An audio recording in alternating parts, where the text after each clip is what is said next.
Good morning మిత్రమా. So, ఈరోజు విషయం జాగ్రత్తగా వినడానికి ప్రయత్నం చేయండి మిత్రమా. ఏంటి అనంటే, బ్రదర్ ఇవి ఏపీ పుస్తకాలా? తెలంగాణ పుస్తకాలా? ఏపీనా? తెలంగాణనా? అని ఒకటే అడుగుతా ఉన్నారు మిత్రమా.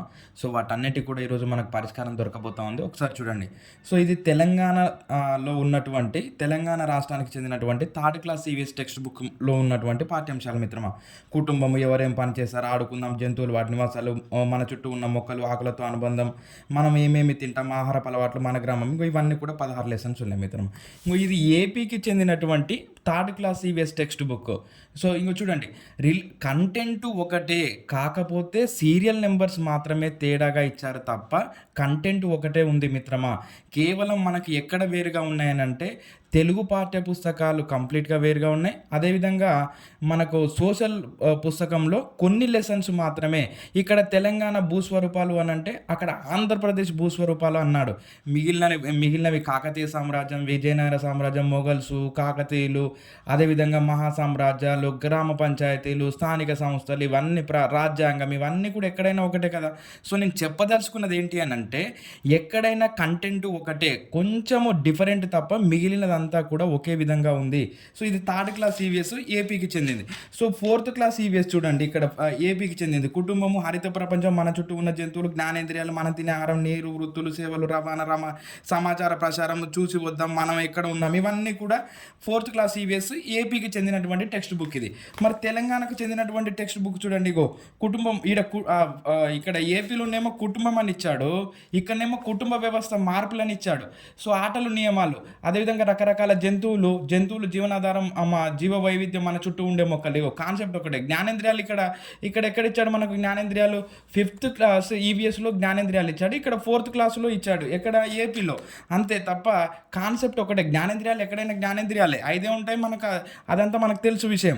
సో, కాబట్టి అదేవిధంగా సైన్స్ పాఠాలు అయితే ఇంకా 6th క్లాస్ నుంచి అయితే యాజ్ టీజ్గా ఇచ్చేసాడు. ఇగో ఇది తెలంగాణ 6th క్లాస్ జిఎస్. చూసి, మన ఆహారం, అయస్కాంతాలతో ఆటలు, వర్షం ఎక్కడి నుండి వస్తుంది, జంతువులు ఏమి తింటాయి, పదార్థాలు, వస్తువులు, ఆవాసం, పదార్థాలను వేరు చేయడం, ఇట్లా ఉంది మిత్రమా. సో, ఇక్కడ చూడండి ఒక్కసారి, ఇది ఏపీకి చెందినటువంటి 6th క్లాస్ జనరల్ సైన్స్. ఇగో ఆహారంలోని అంశాలు, పదార్థాలను సమూహాలుగా వర్గీకరించడం, పదార్థాలను వేరు చేయడం, మొక్కల గురించి తెలుసుకుందాం, శరీర కదలికలు, సజీవులు, లక్షణాలు, చలనం, దూరాల కొలతలు, కాంతి, నీడలు, పరావర్తనాలు, ఇవన్నీ చూడండి. ఇగో ఇది 6th క్లాస్, ఇక్కడ ఉంది చూడండి. ఇగో సేమ్ కాన్సెప్ట్. అదేవిధంగా 7th క్లాస్ జిఎస్సి చూడండి, 7th క్లాస్ జనరల్ సైన్స్, ఇక్కడ కూడా 7th క్లాస్ జనరల్ సైన్స్ చూడండి. మొక్కలలో పోషణ, ఇది ఏపీ. మొక్కలలో పోషణ, జంతువులలో పోషణ, ఉష్ణం, ఆమ్లాలు, క్షారాలు, ఆమ్లాలు ఎక్కడైనా ఆమ్లాలే కదా, క్షారాలు ఎక్కడైనా ఉష్ణమే కదా. సో, నేను ఏం చెప్తున్నానంటే మిత్రమా, కాన్సెప్ట్ ఒకటే. మన దగ్గర జరుగుతున్నటువంటి జూమ్ క్లాసులకు ఏపీ నుండి దాదాపుగా 10 మంది అభ్యర్థులు వస్తూ ఉన్నారు. మీరు వాళ్ళ ఎక్స్పీరియన్స్ను అడగండి మిత్రమా. మీరే దాదాపుగా మనకు అనకాపల్లి, గుంటూరు, శ్రీకాకుళం, వైజాగ్, కడప, నంద్యాల, జోగులాంబ గద్వాల్, వనపర్తి, హన్మకొండ, ఇట్లాంటి తెలంగాణ, ఏపీ నుండి 2 రాష్ట్రాల నుండి అటెండ్ అవుతూ ఉన్నారు. మీరు వాళ్ళ ఎక్స్పీరియన్స్ని అడగండి. సో, మీకే అర్థమవుతుంది. సో, మన లర్నింగ్ అంతా కూడా, ఇక్కడ చెప్పేటటువంటి కంటెంట్ అంతా కూడా వాళ్ళకు వచ్చినటువంటి భరోసా ఏంటంటే, మనము ఉద్యోగం ఒకటే కాదు, మన కాడ కంటెంట్ ఉంటే మనం ఎక్కడైనా బతకొచ్చు అనేటటువంటి భరోసాకు వచ్చేసారు మిత్రమా, వితిన్ 7 డేస్లో. సో, వాళ్ళ ఎక్స్పీరియన్స్ని అడగండి, తర్వాతనే మన నెంబర్ను కాంటాక్ట్ అవ్వండి. సో, నేను చెప్తున్నటువంటి విషయం అది. సో, మన కాడ కంటెంట్ను అంత పవర్ఫుల్గా అందిస్తూ ఉన్నాం మిత్రమా. ఇది 8th క్లాస్ బయో సైన్స్, ఇది ఎక్కడ? AP. 8th class physical science, ఇది 9th క్లాసు. నేనేమంటున్నానంటే, కాన్సెప్ట్ ఒకటే. కేవలము తెలుగు పాఠ్య పుస్తకంలో, అదేవిధంగా సోషల్లో కొన్ని లెసన్స్ మాత్రమే వేరుగా ఉన్నాయి, మిగతా అంతా యాజ్ ఇట్ ఈస్గా ఉన్నాయి.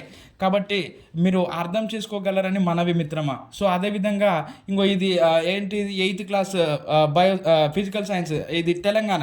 బలము, ఘర్షణ, కృత్రిమ దారాలు, ప్లాస్టిక్లు, లోహాలు, ఇది 9th క్లాస్, ఇది 10th క్లాస్. ఇలా మనకు ఇవన్నీ కూడా ఒక దగ్గర రాసుకోవడానికి ప్రయత్నం చేయండి మిత్రమా, ప్రతి ఒక్కరు కూడా. ఇది 6th క్లాస్ సోషల్, ఇది 6th క్లాస్ సోషల్, పటాల అధ్యయనం, తయారీ, గ్లోబ్, భూమికి నమూనా. నేను ఇక్కడ ఏపీకి చెందినటువంటి సోషల్ చూపిస్తాను చూడండి. సో, ఏపీకి చెందినటువంటి సోషల్ చూడండి ఒకసారి. సౌర కుటుంబంలో మన భూమి, ఇక్కడ గ్రహాలన్నీ చదువుతాం కదా, గ్లోబ్ భూమికి నమూనా కదా, గ్లోబ్ భూమికి నమూనా కదా. ఇక్కడ పటములు ఉన్నాయి. అదేవిధంగా ఇక్కడ ఒక గ్లోబ్, పటాల అధ్యయనం తయారు, ఇక్కడ 1వది ఉంది, ఇక్కడ 3వదిగా ఇచ్చాడు, అంతే సింపుల్. ఇక్కడ సీరియల్ నెంబర్ వేరు తప్ప కాన్సెప్ట్ ఒకటే. ఇక్కడ ఆంధ్రప్రదేశ్ భూస్వరూపాలు ఇచ్చాడు, ఇక్కడ భూస్వరూపాలు పీఠభూములలో ఒక గ్రామం, అంటే మనకి ఇక్కడ ఒక్కొక్కటి పీఠభూమి, కొండలు, అదేవిధంగా ఒక్కొక్క రకమైనటువంటి ఇక్కడ డెల్టా భూమిని, ఒక్కొక్క రకమైనటువంటి భూస్వరూపాన్ని మనకు పరిచయం చేశాడు ఇక్కడ మనకు తెలంగాణలో. సో అదేవిధంగా ఇక్కడ మనకు ఏపీకి చెందినటువంటి సోషల్ టెక్స్ట్ బుక్లో ఆంధ్రప్రదేశ్ భూస్వరూపాలను ఇచ్చాడు. నేను ఏం చెప్తున్నానంటే ఇంకో ఇక్కడ చూడండి, అదేవిధంగా ఆహార సేకరణ నుంచి ఆహార ఉత్పత్తి వరకు, ఇక్కడ సంచార జీవనం నుండి స్థిర జీవనం వరకు. కొంచెం కాన్సెప్ట్ అదే, కేవలము పాఠ్యాంశాల పేర్లు మాత్రమే, సీరియల్ నెంబర్లో ఆ తేడా ఉంది తప్ప మిగిలిన కాన్సెప్ట్ అంతా ఒకటే. సో అర్థం చేసుకోగలరని మనవి మిత్రమా. సో ఈ విధంగా ఉన్నటువంటి మన పాఠ్యాంశంలో నుండి నేను ఏపీకి చెందినటువంటి 3 నుండి 4, 5 తరగతుల తెలుగు పాఠ్య పుస్తకాలను మొత్తం రాసేసాను మిత్రమా. చూడండి ఒకసారి 3వ తరగతి, 4వ తరగతి, అదేవిధంగా ఇది 5వ తరగతి తెలుగు పాఠ్య పుస్తకాలు ఇవి. 3rd క్లాస్ నుంచి 10th క్లాస్ వరకు మొత్తం కూడా ఒకే విధంగా రాసేసి వాటిని మొత్తం కూడా షార్ట్ అవుట్ చేశాను మిత్రమా. సో చూసే మరి మనకు నేను మీకు మొట్టమొదట 3, 4, 5 తరగతులను ఏ విధంగా గుర్తుపెట్టుకోవాలి, మనకు ప్రక్రియలు వాటిని గుర్తుపెట్టుకునేటటువంటి విధానాన్ని ఇస్తా ఉన్నాడు మిత్రమా. సో చూసే మరి మనకు ఇది ఏపీకి చెందినటువంటి తెలుగు పాఠ్య పుస్తకాలు మిత్రమా. 3, 4, 5 తరగతులు. ఈ 3, 4, 5 తరగతులు కలిపి మొత్తం మనకు 28 లెసన్స్ ఉన్నాయి. ఈ 28 లెసన్స్ ఇంకో మనకి ఎన్ని ప్రక్రియలకు చెంది ఉన్నాయో చూడండి. అసలు ప్రక్రియ అంటే ఏంటి అని అంటే, మనం ఇప్పుడు పాలను లీటర్లలో కొలుస్తాం, నీళ్లను లీటర్లలో కొలుస్తాం, పెట్రోల్ను లీటర్లలో కొలుస్తాం, దూరాన్ని మీటర్లలో కొలుస్తాం. అంటే ప్రతిదానికి కూడా ఒక కొలత ఉంది మిత్రమా. అదేవిధంగా సాహిత్యాన్ని కొలవడానికి కూడా కొన్ని ప్రక్రియలను సృష్టించారు. అంటే సాహిత్యం అంటే శతకం అంటే ఈ లక్షణాలు కలిగి ఉండాలి, అదేవిధంగా పురాణం అంటే ఈ లక్షణాలు కలిగి ఉండాలి, ఇతిహాసం అంటే ఈ లక్షణాలు కలిగి ఉండాలి, నవల అంటే ఇలా, అంటే ఒక్కొక్క దానికి ఒక్కొక్క రకమైనటువంటి లక్షణాలను సృష్టించారు. ఆ విధంగా సాహిత్యాన్ని కొలవడానికి తోడ్పడేటటువంటి కొలమానాలని మనము సాహితీ ప్రక్రియలు అని అంటాం. ఇది మనకు టెట్లో కానీ డిఎస్సిలో కానీ సాహితీ ప్రక్రియలు అని మనకు ప్రధానంగా ఇస్తూ ఉన్నాడు మిత్రమా. పద్య ప్రక్రియలు అని, గద్య ప్రక్రియలు అని, ప్రాచీన ప్రక్రియలు అని, ఆధునిక ప్రక్రియలు అని, ఈ విధంగా మనకు ఆ నుంచి కంపల్సరీ మనల్ని బిట్ అడుగుతూ ఉన్నాడు. సో ఇది మనకు మరి ఇది ఏపీకి చెందినటువంటి 3rd, 4th, 5th తెలుగు పాఠ్య పుస్తకాల నుండి తీసుకున్నటువంటి పాఠ్యాంశాలు మిత్రమా. అవి ఏ ప్రక్రియలకు చెంది ఉన్నాయో చూద్దాం. సో చూస్తే మనకు గేయం అనేటటువంటి ప్రక్రియకు తెలుగు తల్లి, మా ఊరి ఏరు, గాంధీ మహాత్ముడు, దేశమును ప్రేమించుమన్నా, ఏ దేశం ఏగినా అనేటటువంటి పాఠ్యాంశాలు గేయం అనే ప్రక్రియకు చెంది ఉన్నాయి. మరి చూస్తే గేయ కథ అనే ప్రక్రియకు చూస్తే మంచి బాలుడు, సత్యమహిమ అనేటటువంటి పాఠాలు గేయ కథ అనేటటువంటి ప్రక్రియకు చెంది ఉన్నాయి. కథ అనే ప్రక్రియకు చూస్తే మర్యాద చేద్దాం, మేమే మేకపిల్ల, గోపాలు తెలివి, పరివర్తన అనేటటువంటి పాఠ్యాంశాలు కథ అనే ప్రక్రియకు చెంది ఉన్నాయి. నీ మైండ్కు నువ్వు ఒకటి అప్పచెప్పాలి మిత్రమా. 3, 4, 5 తరగతులలో గేయం అనేటటువంటి ప్రక్రియకు 1, 2, 3, 4, 5 పాఠాలు అనేటటువంటి విషయాన్ని నీవు నీ మైండ్కు గట్టిగా అప్పచెప్పాలన్నమాట. ఇంకా అప్పుడు మన కన్ఫ్యూజన్ ఉండదు. ఏ పాఠ్యాంశం ఏ ప్రక్రియ అది ఏ తరగతిలో ఉందని ఏం అడగట్లేడు, కానీ ఆ పాఠ్యాంశం ఏ ప్రక్రియకు ఉంది అనే విషయాన్ని మనల్ని అడుగుతూ ఉన్నాడు. కాబట్టి 3, 4, 5 తరగతులలో గేమ్ అనే ప్రక్రియకు మనకు 5 పాఠ్యాంశాలు ఉన్నాయి అనేటటువంటి విషయాన్ని గుర్తుపెట్టుకోవాలి. అదేవిధంగా మరి కథనం అనే ప్రక్రియను చూస్తే తొలి పండుగ, బారిస్టర్ పార్వతీశం, సాయం అనేటటువంటి పాఠ్యాంశాలు కథనం అనే ప్రక్రియకు చెంది ఉన్నాయి. మరి వ్యాసం అనే ప్రక్రియకు తీసుకుంటే ముగ్గుల్లో సంక్రాంతి, తోలుబొమ్మలాట ఒక జానపద కళ, తరిగొండ వేంగమాంబ అనేటటువంటి పాఠ్యాంశాలు వ్యాసం అనే ప్రక్రియకు చెంది ఉన్నాయి. సంభాషణ అనే ప్రక్రియను తీసుకుంటే పొడుపు, విడుపు, అదేవిధంగా ఇటిగ్ను పండుగ, మంచి బహుమతి అనేటటువంటి పాఠ్యాంశాలు సంభాషణకు చెంది ఉన్నాయి. పాట అనే ప్రక్రియను తీసుకుంటే జయగీతము, పెన్నేటి పాట అనేటటువంటి పాఠ్యాంశాలు పాట అనే ప్రక్రియకు చెంది ఉన్నాయి. పద్యరత్నాలు, ఈ పద్యరత్నాలకు 3, 4, 5 తరగతులలో కలిపి 3 పాఠ్యాంశాలు కూడా పద్యరత్నాలు అనే ప్రక్రియతో ఉన్నాయి. పద్యకథ అనే ప్రక్రియకు రాజు కవి అనేటటువంటి పాఠ్యాంశము పద్యకథ ప్రక్రియకు చెంది ఉంది. ఆత్మకథ అనే ప్రక్రియకు నా బాల్యము, లేఖ అనే ప్రక్రియకు కొండవాగు అనే పాఠ్యాంశాలు చెంది ఉన్నాయి. ఈ విధంగా మనకు 28 లెసన్స్ సరిపోయా లేదా చూసుకోండి మిత్రమా. ఈ విధంగా మనం కనుక వెళితే మనం ఆ ప్రక్రియలకు చెందినటువంటి పాఠ్యాంశాలను సులభంగా గుర్తుపెట్టుకోవచ్చు. మనం ఎగ్జామ్లో వచ్చినటువంటి ప్రతి బిట్టును కూడా చేసి రావడానికి వీలుగా ఉంటుంది మిత్రమా. ఇది మనకు 3, 4, 5 తరగతులకు చెందినటువంటి ఆంధ్రప్రదేశ్ రాష్ట్రానికి చెందినటువంటి పాఠ్యాంశాలు, వాటి ప్రక్రియ. సో ఇప్పుడు మనం ఏం చేద్దాము అని అంటే, తెలంగాణ రాష్ట్రానికి చెందినటువంటి 3, 4, 5 తరగతులకు సంబంధించి మొత్తంగా మనకు 48 పాఠ్యాంశాలు ఉన్నాయి మిత్రమా. ఈ 48 పాఠ్యాంశాలు చూస్తే మనకు ఈ 48 పాఠ్యాంశాలకు మనకు లెక్క కావాలి ఎప్పుడైనా. గుర్తుపెట్టుకోండి మిత్రమా. ఇప్పుడు మరి మనకు తెలంగాణకు చెందినటువంటి తెలుగు పాఠ్య పుస్తకాలలో ఆ ప్రక్రియలకు ఏమున్నాయి, ఆ ప్రక్రియలకు చెందిన పాఠాలు ఏమున్నాయో చూడండి. గేయాలనే ప్రక్రియకు మనకు ఎన్ని పాఠాలు ఉన్నాయి అంటే 16 పాఠాలు ఉన్నాయి మిత్రమా. అంటే 3, 4, 5 తరగతులలో 48 పాఠాలు ఉంటాయి. ఈ 48లో 16 పాఠాలు గేయం అనే ప్రక్రియకే చెంది ఉన్నాయి. సో గేయం అనే ప్రక్రియకు చెందిన ఉన్నటువంటి పాఠ్యాంశాలు చూస్తే ఇట్లనే గుర్తుపెట్టుకోండి మిత్రమా. వానదేవుడా, అమ్మ, లేగదోడి ఇదంతా వద్దు. సింపుల్గా గుర్తుపెట్టుకోవడానికి ప్రయత్నం చేయండి. వాన, అమ్మ, లేగ, తోట, పక్షి, ఏమేమి ఆట. అంటే వానదేవుడ, అమ్మ, లేగదూడ, తోట తల్లి, పక్షి, ఏమేమి చూడాలి, ఆట, బతుకు అనేటటువంటి పాఠ్యాంశాలు ఉంటాయి. మనం ఒక సింగిల్ వర్డ్లో గుర్తుపెట్టుకోవడానికి ప్రయత్నించాలి. మనల్ని ఏదో థియరీ ఎగ్జామ్ అయితే రాయమని చెప్పట్లేదు కదా మిత్రమా. ఎగ్జామ్ హాల్లో థియరీ ఎగ్జామ్ అయితే రాసేది లేదు కదా.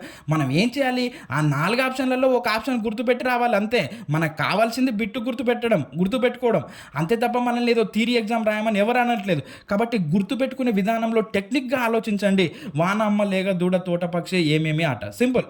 అదేవిధంగా మరి పిల్లల కళలు ప్రేమించు పంట వైభవం ఎవరు. ఐలమ్మ జెండా హైదరాబాద్. ఇంకో చాకలి ఐలమ్మ, మన జెండా ప్యారా హైదరాబాద్ అని ఉంటుంది. ఇదంతా మనకు అవసరం లేదు. ఏం కావాలి, అక్కడ మనకు కావాల్సినటువంటి బిట్టును వెతుక్కోవాలి.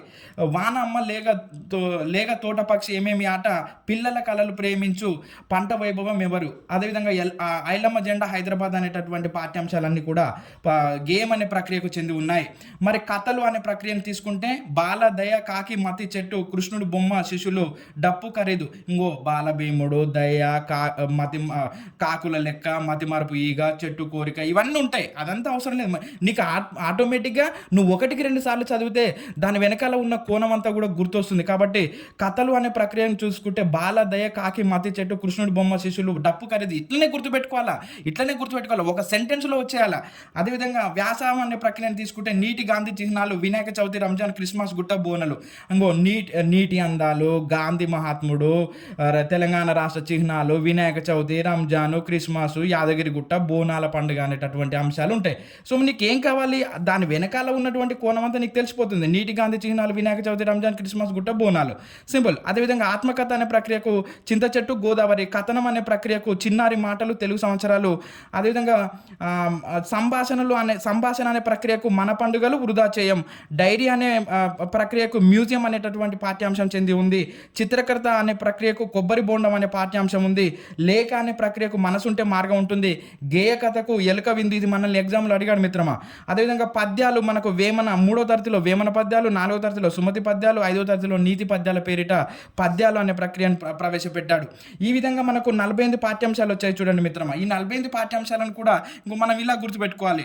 అంటే 16 గేయాలు ఉన్నాయి, 10 కథలు ఉన్నాయి, 8 వ్యాసాలు ఉన్నాయి, 3 పద్యాలు ఉన్నాయి, 3 కథనం అనే ప్రక్రియకు చెంది ఉన్నాయి, 2 ఆత్మకథలు ఉన్నాయి, సంభాషణకు 2 ఉన్నాయి, గేయ కథ 1 ఉంది, డైరీ 1 ఉంది, చిత్రకథ 1 ఉంది, లేఖ 1 ఉంది. అంటే నీ మైండ్కు ఈ డయాగ్రామ్ను మనం ఇచ్చేయాలి మిత్రమా. అప్పుడు అది కన్ఫ్యూజ్ కాదు. ఇంకా ఓహో, నాకు 3వ తరగతి నుంచి 5వ తరగతి వరకు మొత్తము గేమ్ అనే ప్రక్రియకు 16 పాఠాలు ఉన్నాయి అనేటటువంటి విషయాన్ని నువ్వు కనుక నీ మైండ్కి అప్పచెప్పగలిగితే ఇంకా మనకు కన్ఫ్యూజన్ అవసరం ఉండదు మిత్రమా.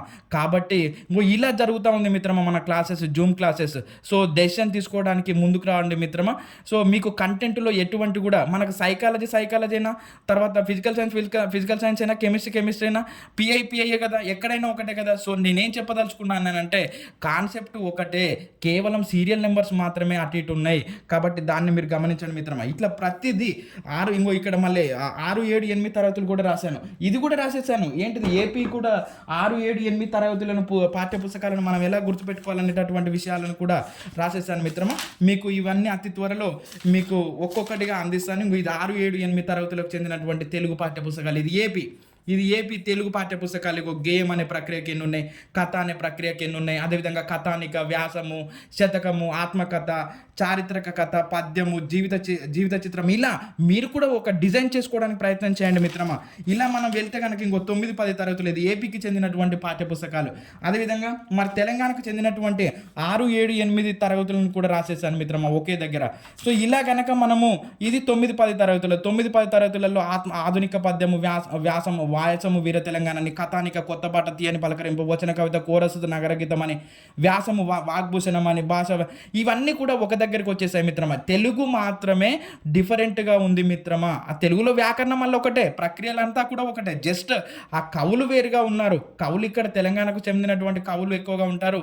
అక్కడ ఆంధ్రప్రదేశ్‌కి చెందినటువంటి కవులు ఎక్కువగా ఉంటారు. అంతే తప్ప మిగిలినదంతా వ్యాకరణం అంతా ప్రక్రియలన్నీ కూడా ఒకటే. సో, కాబట్టి ఈ విషయాన్ని మీరు గమనించి మన క్లాసులు మరి మనకు కాంటాక్ట్ నెంబర్ వచ్చేసి 8919435363 మిత్రమా. సో, మీరు మరి ఆలస్యం చేయకుండా కాంటాక్ట్ అయ్యి మీ విషయాలన్నిటిని కూడా నమోదు చేసుకోండి మిత్రమా. సో, మనకు ఏపీ మిత్రులు, తెలంగాణ మిత్రులు అందరూ అటెండ్ అవుతా ఉన్నారు. మీరు వాళ్ళ ఎక్స్‌పీరియన్స్‌ని తీసుకోండి. తీసుకున్న తర్వాతనే నిర్ణయం తీసుకోవడానికి ప్రయత్నం చేయండి. ఖచ్చితంగా మన వీడియోను లైక్ చేయండి, సబ్స్క్రైబ్ చేయండి, షేర్ చేయండి మిత్రమా. మర్చిపోకండి.